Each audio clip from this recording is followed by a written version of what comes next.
So one of the questions that we get asked often, not only about LinkedIn, but just in general, is what content strategies that are working in 2025 will still work in 2026.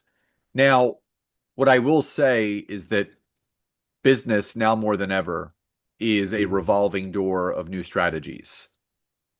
Uh, I mean, at the time that we're recording this, Sora is this new AI video tool, and if you're on any platform, whether it's Instagram or Facebook, you're seeing these crazy Sora videos.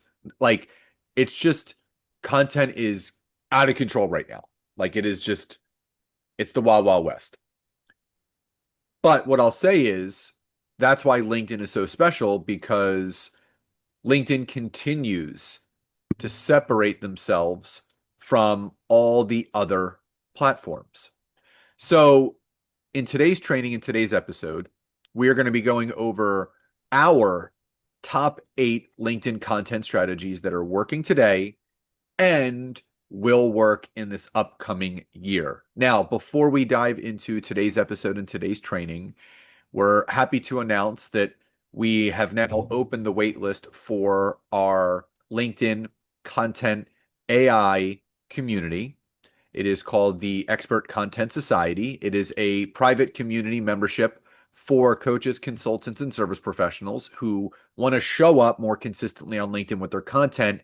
And what we do is we provide 24 personalized GPT prompts that help you create up to 6 different posts per week on LinkedIn. They are themed around storytelling, they are themed around thought leadership, and they are themed around positioning you as the expert in the space that you are in. So if you're interested in learning more about it, first and foremost, get on the wait list so you're one of the first to know when the doors do open. If you're listening on the podcast, the waitlist link will be in the description of this episode. If you are watching on social, whether it's Facebook, LinkedIn, or YouTube, just type the word me in the comments and we will send you the waitlist link so you can get yourself on there. So, Nancy's going to take the first 4 LinkedIn content strategies, and I'm going to take us home with the final 4. So, Nance, what are the first 4 LinkedIn content strategies that are working in 2025 that people should still apply in 2026? Yes, I love, again, I love what Scott said, right? So much is changing. We're always getting new strategies, things like that. But, again, I thought it was important that we did this episode. And again, we're going to run through fairly quickly. These 8 strategies that we know are going to carry over into 2025 and beyond, guys, because, this is what works, right? This is marketing basics. This is, what we have seen year after year on LinkedIn. And for the people who are crushing it and actually closing sales and getting clients, this is what's working. So let's do more of what's working and less of what's not. So, number one is one of my favorites, and that is leading with value, not with sales. Okay, so this continues to be the message, right? We go over again and again and again. Know your audience, guys. Like, number one, if you're positioning yourself and you're putting yourself out there as the expert in your space, be able to think about those things that, keep your audience up at night. Think about the things that they're trying to solve. Think about the things that they're curious about as it relates to you and what you do in your industry, right? We want to solve problems. We don't want to attack it from a standpoint where we're on LinkedIn saying, "Hey, buy my thing, buy my thing. I do this. Hire me. I do this." Like, no. Let's lead with value. Okay. So stop pitch slapping people, share actionable tips, break down your frameworks, give away the value, the good stuff, right? Show that you are an expert in your space and help, right? So be a person of value. Okay. And I promise you, right? There's that quote. I think it's like, be a person of value. And that equals a person of success, right? Like if you want to be successful, lead with value. So the second little tip and the little, out of our 8 is really good one because again, this one just tends to work really well, especially on the LinkedIn platform. What is it? And this is telling personal stories. Okay, so this Like what one, I had for breakfast? look, we have seen everything under the sun, but here's the thing. AI usage right now is getting a little bit out of control, right? And of course, we love AI, but it's all about having a blend of AI. And I'll get to that that tip in just a second. But, telling personal stories where we can share us, right? We can share things that we have been through. And again, as it relates to your business and things like that. Learning lessons, right? Being transparent, sharing breakthrough moments, things that changed how you approached your business, your why, all those things, right? That you can share. AI can't do, right? It can't make up those things for you. And just like Scott said, right, in our content society, we actually have a tool that asks you questions, right? It pulls these stories out of you because AI can't tell your story, okay?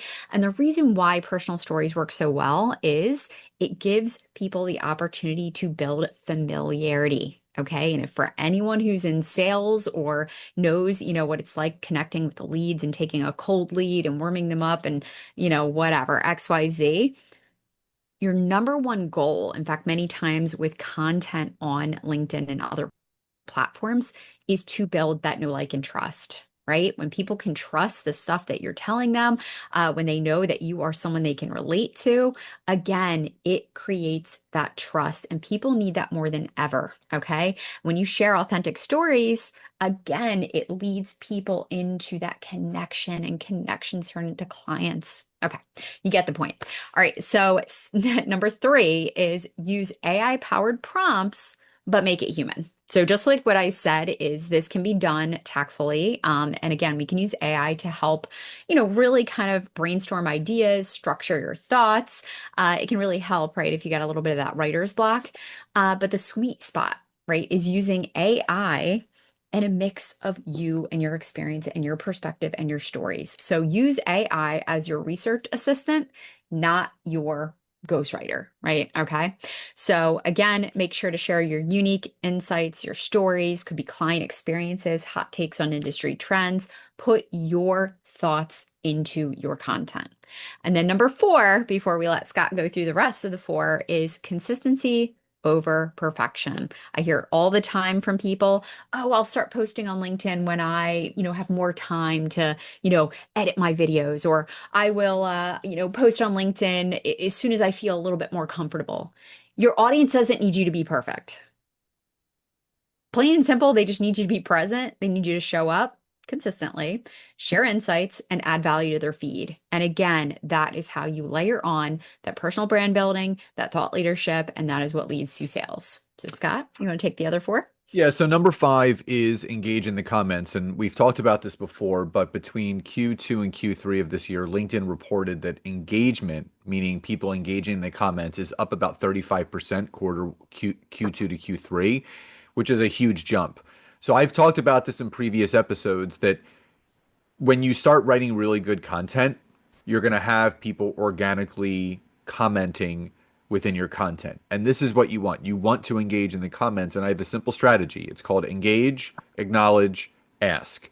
So if someone comments back to you, you engage them, right? You like, you love, you support, you insightful, react to their comment, then acknowledge them. Hit the reply button, which will auto tag them, thank them for their comment, and then ask a follow-up question in regards to what they wrote to further the conversation. So the more that you engage in the comments, the more LinkedIn is going to show it to more people, which means more people will engage with you.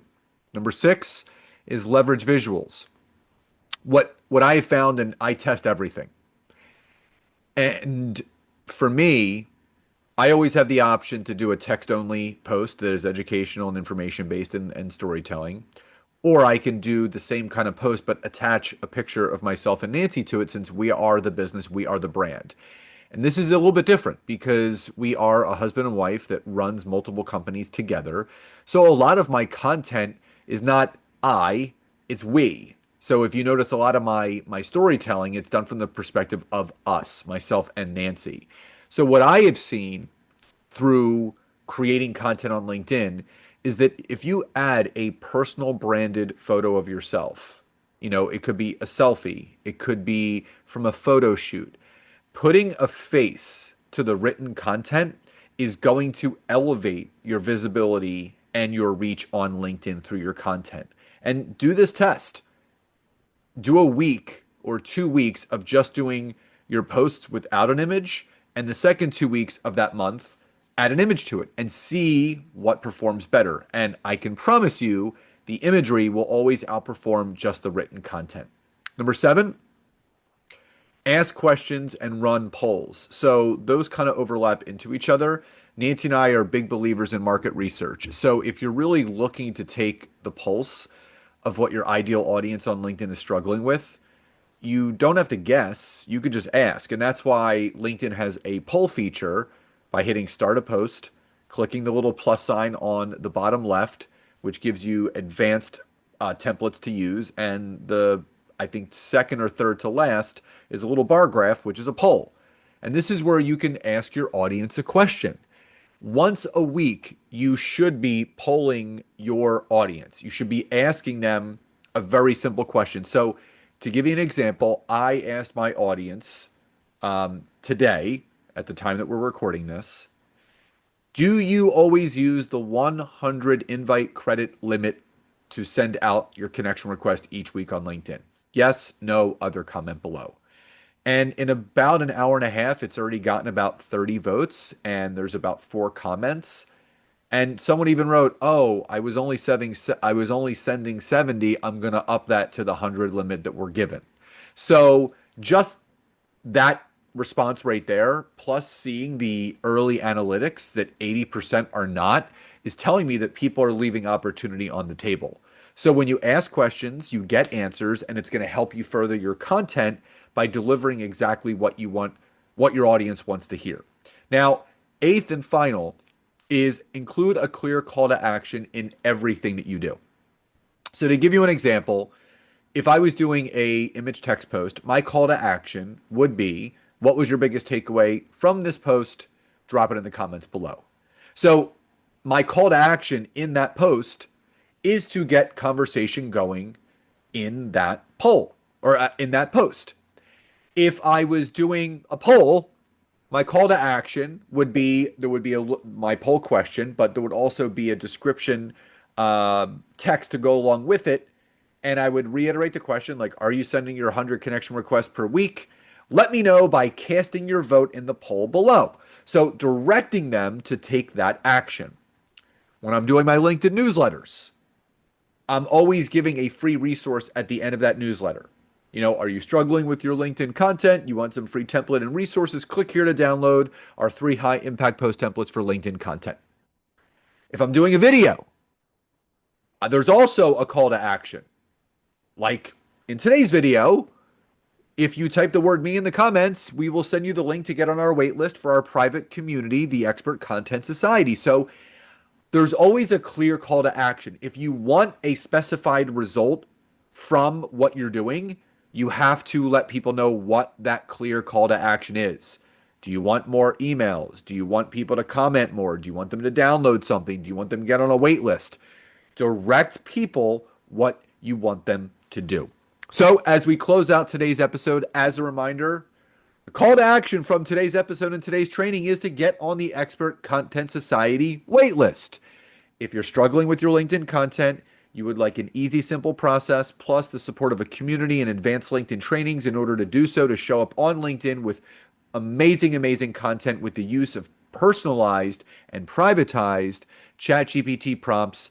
Get on our wait list. Type the word me in the comments if you're watching on social. If you go to the description of this episode, click on the link and that'll get you on there. So you will be the first to know when the doors to the Expert Content Society reopen at a later date. We're not telling you when, but they will be opening at a later date. So everyone, we hope you enjoyed today's episode. Love and gratitude, and we'll talk to you next time. Bye bye.